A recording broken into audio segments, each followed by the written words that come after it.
Hello my dear students, ADM online classes a part of NL sir psychological hub में आप लोगों का पुनः एक बार स्वागत है। आज हम आप लोगों के समक्ष हिंदी के सेकेंड पार्ट को लेकर के आए हैं।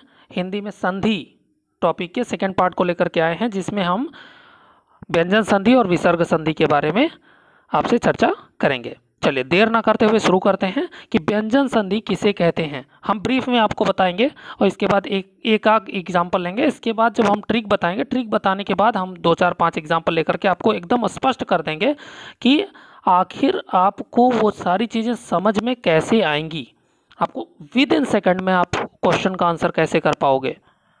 ठीक है दोस्तों, चलिए देखते हैं कि व्यंजन संधि किसे कहते हैं। तो व्यंजन संधि हमेशा क्या होगा, जिन दो वर्डों में संधि होती है उनमें से पहला वर्ड यदि व्यंजन हो और दूसरा वर्ड यदि व्यंजन अथवा स्वर हो तो जो विकार उत्पन्न होगा उसे व्यंजन संधि कहते हैं। या फिर हम ये कहें कि पहला वर्ड स्वर हो और दूसरा वर्ड व्यंजन हो तो दोनों के मिलने से जो विकार उत्पन्न होगा उस विकार को हम क्या कहेंगे, व्यंजन संधि कहेंगे। जैसे शरत चंद्र, शरत चंद्र में क्या है, शरत तो में इसमें क्या है आपका स्वर संधि, स्वर है, इसके बाद चंद्र में आपका व्यंजन है, तो स्वर और व्यंजन मिलकर के क्या हो जाते हैं, व्यंजन संधि बनाते हैं। अब इसको हम लोग दोस्तों ट्रिक के माध्यम से देखते हैं क्या होगा व्यंजन संधि।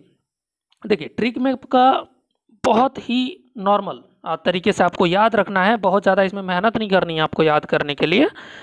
इसमें केवल एक चीज़ आपको ध्यान रखना है कि जब भी आपका व्यंजन संधि होगा, आप कोई भी शब्द लीजिएगा उसका संधि विच्छेद करिएगा। संधि विच्छेद करते ही आपको चीज़ें क्लियर हो जाएंगी। जब आप संधि विच्छेद करेंगे तो पहले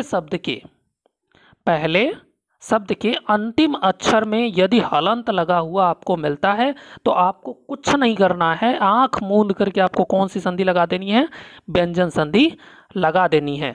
आपको कुछ नहीं करना है उसके बारे में।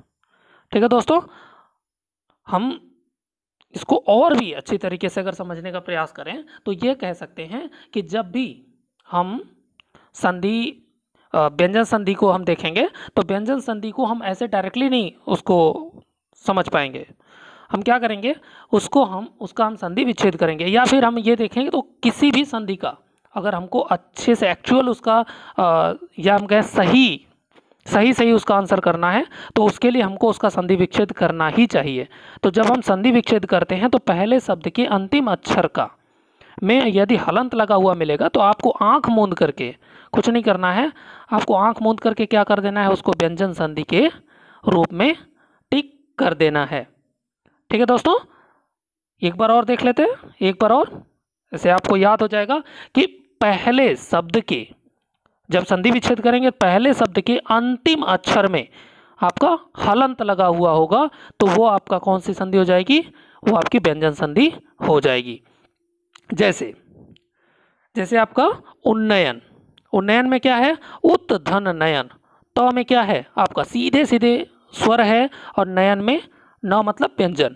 जब उत नयन को हम जोड़ते हैं तो क्या हो जाता है, ये व्यंजन संधि हो जाता है। जैसे जगदीश है तो जगत त में क्या लगेगा, हलंत लग जाएगा, ईस हो जाएगा, पहले में स्वर हो गया फिर व्यंजन हो गया, दोनों को जब मिलाएंगे विकार उत्पन्न होगा, उससे हमारा क्या हो जाएगा, वो व्यंजन संधि हो जाएगा। इसके बाद आगे देखें तत्रूप, तत्रूप में क्या होगा, तद्रूप में क्या होगा, तत् धन रूप। सधर्म, सद्धर्म में क्या होगा, सत धन धर्म। उल्लास, ये सब जो हमने चुना है, ये सारे जो आपको स्क्रीन पर दिख रहा है वो बहुत ही मतलब सिलेक्टेड संधि विच्छेद हैं। आप इनको याद रखेंगे तो एक आध तो इसी में से फंस जाएगा, 100% फंसेगा। ठीक है, भले कम है लेकिन फंसेगा, जरूर फंसेगा। तो हम लोग देखते हैं संलग्न हो गया, संलग्न हो गया, संसार हो गया, संरक्षण हो गया, उद्धरण हो गया, ये सब क्या है, ये सब के सब आपके व्यंजन संधि हो गए। ठीक है, चलिए दोस्तों देर ना करते हुए हम लोग शुरू करते हैं विसर्ग संधि। विसर्ग संधि किसे कहते हैं और विसर्ग संधि को हम कैसे अच्छी तरीके से सॉल्व कर सकते हैं और ज़्यादा समय न लगाते हुए हम लोग डायरेक्टली आंसर पर कैसे पहुँचेंगे उसके बारे में हम लोग देखते हैं।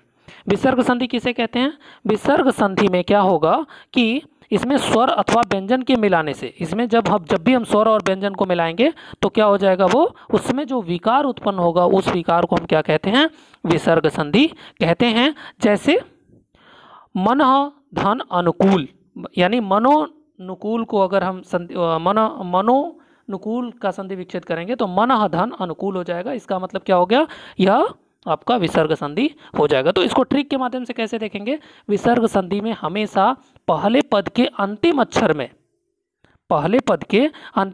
में विसर्ग का चिन्ह लगा होगा। जैसा कि आप स्क्रीन पर देख पा रहे हैं कि विसर्ग का चिन्ह कैसा होता है और वो कैसे लगा रहेगा। ठीक है, तो पहले शब्द के अंतिम अक्षर में आपको अगर व्यंजन संधि देखना है तो पहले शब्द के अंतिम अक्षर में हलंत लगा हुआ मिलेगा, और जब विसर्ग संधि देखेंगे तो उसका जब भी किसी शब्द का संधि विच्छेद करेंगे तो पहले शब्द के अंतिम अक्षर में क्या मिलेगा, आपको विसर्ग का चिन्ह लगा हुआ मिलेगा। जैसे अधोगति, तो जब हम अधोगति का संधि विच्छेद करते हैं तो क्या हो जाता है, अध धन गति। और मन, अगर मनोबल का करेंगे तो क्या हो जाएगा, मनः धन बल, निराहार निह धन आहार, निराशा निह धन आशा, निर्धन निह धन धन। ठीक है, थैंक यू वेरी मच। अगर आप लोगों को मेरा वीडियो अच्छा लगे तो like and share and comment ज़रूर करें, और जो ज़्यादा से ज़्यादा लोगों तक इसको फैलाने का प्रयास